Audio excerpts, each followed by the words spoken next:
Here's how one small decision for my game bit me in the ass further down the line. I got some feedback that some of the puzzles in my game were too hard. I kind of like the challenge that they provided, but I do want as many people to complete the game as possible, so I decided to make the puzzles optional. I created basically like puzzle rooms, kind of like Celeste, that would sit alongside the linear path. And the first thing that it broke really was my checkpoint system. The checkpoint system was designed to be completely linear.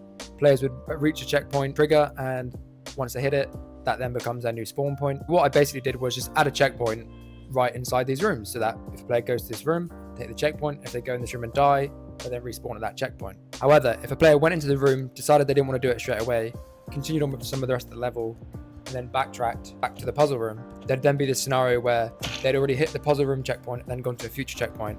So if they're in the puzzle room and died, they would just spawn further along in the level, which doesn't feel good. I solved that quite easily by just making each puzzle room like its own area. If a player's in that area when they die, they just respawn within inside the puzzle room spawn point. If they don't die inside this puzzle room, then they just respawn at the most recent checkpoint that they unlocked. And that sounds like a pretty simple fix. There was a problem with this because when the player dies, they actually turned off their collider, and this meant that the on-trigger exit for the safe room would trigger, and the game wouldn't recognize that they were in this safe room and then respawn them at a different checkpoint. I kind of had to rework some of my respawning logic, which was a little bit annoying. Not too bad, but it took me longer than I would have liked. The bigger issue that I made was the fact that these puzzle rooms only have one doorway, and it's the exit and the entrance to the room, which isn't really a problem in and of itself.